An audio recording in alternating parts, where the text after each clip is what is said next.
pessoal, tudo bem com vocês? Chegamos ao episódio 4 do Investindo do Zero, tá bom? Aqui a gente vai falar sobre os conceitos relevantes para o investidor. A gente tem alguns elementos que a gente precisa entender para fazer as melhores escolhas nos nossos investimentos, tá? Então vamos começar por três conceitos muito importantes, que é a Selic, o CDI e o IPCA, tá? A Selic, o primeiro conceito, fala sobre a taxa básica de juros da economia brasileira, né? Essa taxa básica de juros, ela é definida em reunião com o Comitê de Políticas Monetárias do Banco Central a cada 45 dias. Ela pode ser mantida ou ela pode ser revisada para mais ou para menos. Ela é utilizada como referência para outras taxas de juros de mercados e alguns investimentos de renda fixa. Tá? Então, o que seria a Selic? A Selic era uma taxa básica, como está posto aqui, e como ela é básica, ela é a base para algumas questões. Então, por exemplo, se a Selic estar mais alta, os empréstimos, consequentemente, também vão ficar mais altos. Por quê? Porque ele tem a Selic como referência. A gente também tem alguns investimentos, como eu disse aqui, de renda fixa, que são atrelados à Selic. Um exemplo muito clássico é o Tesouro Selic. Aí eu trouxe aqui o exemplo para vocês, Tesouro Selic 2026. O que é que acontece? O Tesouro Selic 2026, ele é um título do Tesouro, tá? Título público, que ele é vendido de liquidez diária, ou seja, você recebe a hora que você solicitar com um dia útil e ele remunera você como? Pagando a Selic mais 0,0366, tá? Isso é a taxa anual. Então, a Selic hoje ela está em 11,75, tá? Nós tivemos no ano de 2022 uma Selic no primeiro semestre estável em 13,75 e essa Selic foi decaindo, né? Foi decrescendo no segundo semestre, chegou agora no final de 2023 em 11,75 e agora em janeiro de 2024 ela permanece 11,75, tá? Então essa Selic ela tanto remunera investimentos como ela é base para empréstimos, financiamentos, tá? Coisas que a gente vai pegar ali, né? O recurso que a gente vai arrecadar ali junto ao banco, tá? Então, se a taxa Selic ela continuar caindo, né? A previsão para 2024 é que ela esteja em torno de 9%, tá? Isso é uma projeção do Boletim Focus. Então, se ela permanecer caindo, isso significa que os custos de financiar, os custos do empréstimo, eles vão também ser reduzidos. Consequentemente, investimentos como o Tesouro Selic vão pagar menos, tá bom? Olhando pelo olhar do investidor. O CDI, ele é uma métrica muito utilizada também nesses investimentos de renda fixa, tá? Então, a Selic é utilizada nesse título do governo e o CDI eu trouxe aqui exemplos como o CDB 100% do CDI, CDB 117% do CDI, LCI 82% do CDI, tá? Então, qual a diferença? O CDI e a Selic, ele vem se remunerando no mesmo patamar, tá? A gente mostrou isso no vídeo anterior, na aula anterior, é, essa similaridade que eles têm de remuneração. Então, na medida que a Selic cai, a CDI também tende a cair, tá? O que é a CDI? É o Certificado de Depósito Interbancário. Ele é a taxa na qual os bancos e instituições financeiras utilizam para emprestar dinheiro entre si, tá? Então, quando os bancos negociam dinheiro entre eles, eles utilizam o CDI, tá? Que é a taxa muito próxima à Selic, tá bom? Esse é um índice muito próximo, como eu falei para vocês, e ele está muito atrelado a esses produtos. Então a gente tem nos bancos alguns títulos que são de liquidez imediata, como o Tesouro Selic, que eu falei anteriormente, que são os CDBs 100% do CDI. Então a maioria dos bancos e corretoras tem esse CDB 100% do CDI. O que é que isso quer dizer? Que ele vai pagar 100% do que o CDI está valendo naquele momento. Então hoje a Selic está 11,75, o CDI está similar a ela, tá? Mas a gente tem outros títulos que às vezes não têm liquidez diária, né? Liquidez imediata. São títulos que vão ser pagos em um determinado período, que a gente chama de pré-fixado, com a data pré-fixada, ou pós-fixado, que a gente vai falar posteriormente. Tá? Então a gente tem, por exemplo, o CDB 117% do CDI. Já tem outros exemplos que é a LCI 82% do CDI.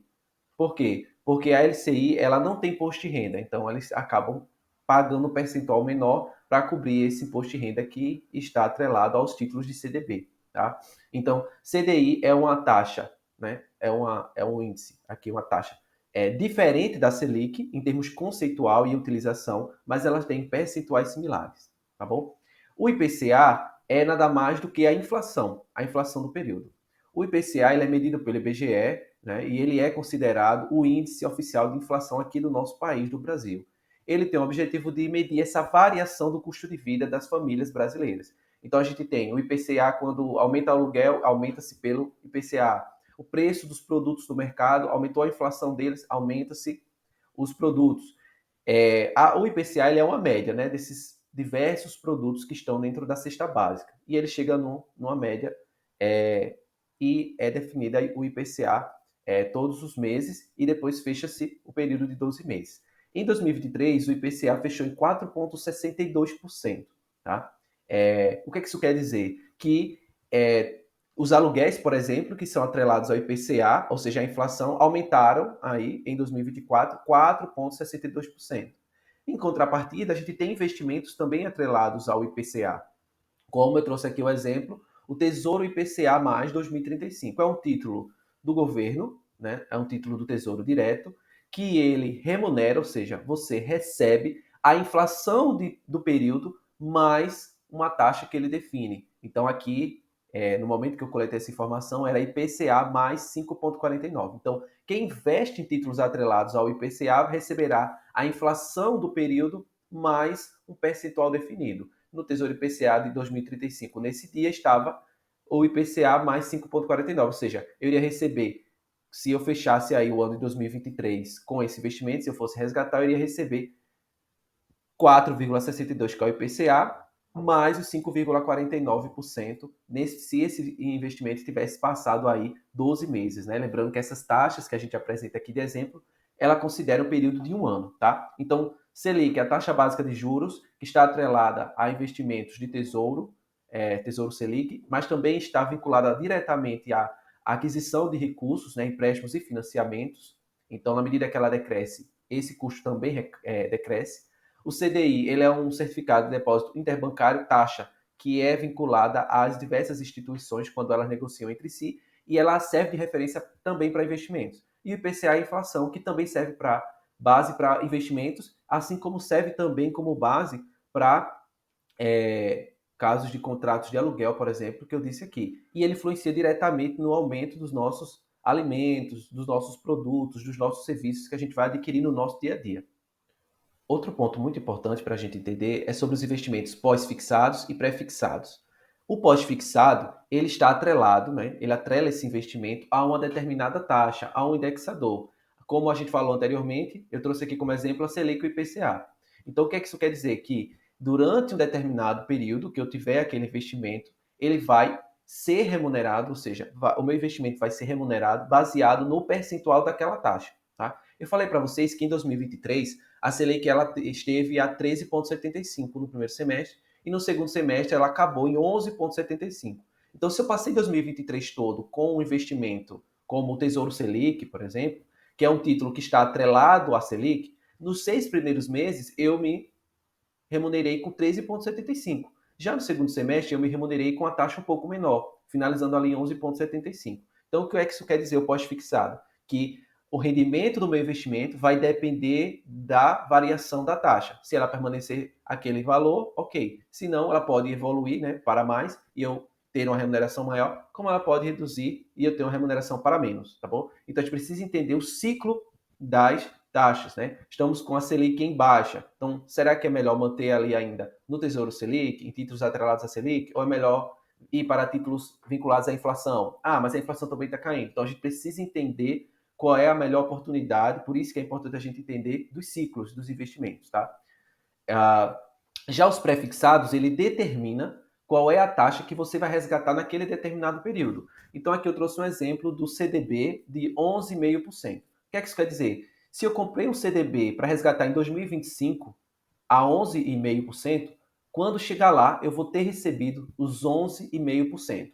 Não importa se a Selic caiu, se a Selic aumentou, se o IPCA desceu, se o IPCA subiu, né, se a inflação cresceu ou não, eu tenho que receber 11,5%. Essa taxa foi predefinida no ato da minha compra, tá bom? A gente tem títulos de governo também, como os tesouros pré-fixados, que ele também define essas taxas. Se eu chegar com o meu título até 2029, ele vai me remunerar 10,34% ao ano. A cada ano que ele permanecer comigo, ele vai ser remunerado a 10,34%.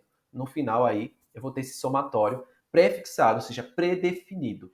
Um outro elemento importante para a gente entender quando estamos iniciando os nossos investimentos é sobre a liquidez, tá bom? Então, se eu estou iniciando os meus aportes, os meus investimentos e eu não tenho nenhuma reserva, eu preciso que esse meu recurso ele fique ali disponível, né, para quando eu quiser. Eu não posso esperar um determinado período de 2 anos, 1 ano, 3 anos para resgatar. Pode ser que eu precise urgentemente daquele recurso. É o que a gente chama de reserva de emergência, tá? Então, entender a liquidez dos investimentos é muito importante para você saber aquele que vai se adequar à tua necessidade naquele determinado momento. Então, a gente entende liquidez como a minha capacidade de transformar esse investimento em dinheiro, ou seja, o quão fácil é eu ter acesso àquele resgate daquele meu investimento. Então, a gente tem investimentos de liquidez diária e a gente tem investimentos de liquidez no vencimento. Os investimentos de liquidez diária, ele é muito utilizado nas reservas de emergência. Por quê? Porque eu solicitei o resgate dele hoje, amanhã, se for no dia útil, eu já tenho acesso. Alguns investimentos dá resgate a você no mesmo dia, tá? Então, o que é que isso quer dizer? Que eu posso acessar esse recurso na hora que eu desejar. Já o liquidez no vencimento, ele só vai estar disponível para que eu possa resgatá-lo naquele período que eu acordei. Então, se eu definir que o meu resgate será em 2025, eu comprei um título para 2025, eu só vou poder ter acesso a ele no vencimento. Ou seja, a liquidez dele é no vencimento. Tá? Então, aqui eu trouxe essa imagem que ilustra um pouco disso. No caso, liquidez diária, você tem um resgate a qualquer momento. Na liquidez no vencimento, você já resgata só lá no final. Alguns títulos até permitem você resgatar antes, mas como você não está cumprindo o combinado de resgatar só naquele ano lá na frente, eles remuneram você um pouco menos, tá? Resgate, liquidez diária. Os prazos são curtos, né? Liquidez diária, como o próprio nome diz, é liquidez no momento, tá? E já a liquidez de vencimento, ele tem uns prazos um pouco mais longos, 1, 2, 3, 4 anos e aí vai. A liquidez diária, geralmente esse investimento de liquidez diária ele tem menos rentabilidade e de liquidez no vencimento tem maior rentabilidade. Por quê? Porque se você investiu em algo que você pode tirar a qualquer momento, aquela corretora que está, aquele banco que está pegando o teu dinheiro para emprestar alguém, ele vai precisar em algum momento devolver esse dinheiro para você. Né? Ou seja, ele não vai ter tanta facilidade para emprestar aquele dinheiro para uma pessoa para um longo período. Tá? Quando esse título ele tem uma validade um pouco mais longa, né? Então vou resgatar em 2026. Então o banco fica despreocupado que você não vai solicitar esse dinheiro antes e ele pode emprestar por um período mais longo e assim fazer mais dinheiro. Por isso que ele te remunera mais. Então, em síntese, o banco ele pega o teu dinheiro e empresta para outras pessoas, mas ele precisa te devolver quando você solicitar. Então, na liquidez diária, você pode solicitar para ontem. Na liquidez, no vencimento, você só vai resgatar naquele período acordado. Então, ele vai ter ali um caixa disponível naquele período e mais tempo para fazer mais dinheiro em cima do seu dinheiro investido, tá? E aqui ele traz alguns exemplos, né, de liquidez diária, que são os CDBs 100% do CDI, que eu mostrei anteriormente. A gente tem alguns fundos, que é chamado fundos DI, também são investimentos de liquidez diária. Tesouro direto, né, que seria o Tesouro Selic, ele tem essa liquidez diária.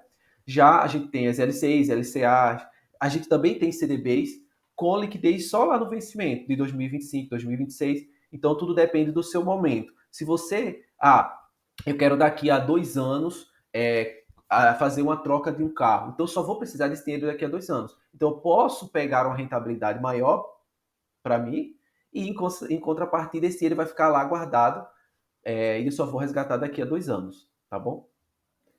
Outro elemento muito importante que a gente tem que observar quando estamos fazendo nosso investimento é o risco, tá? O risco é a probabilidade do retorno obtido ser diferente do esperado. O que é que isso quer dizer? Que eu comprei um título, vamos pensar que eu comprei um título, um investimento, e vai me pagar esse investimento 15% ao ano.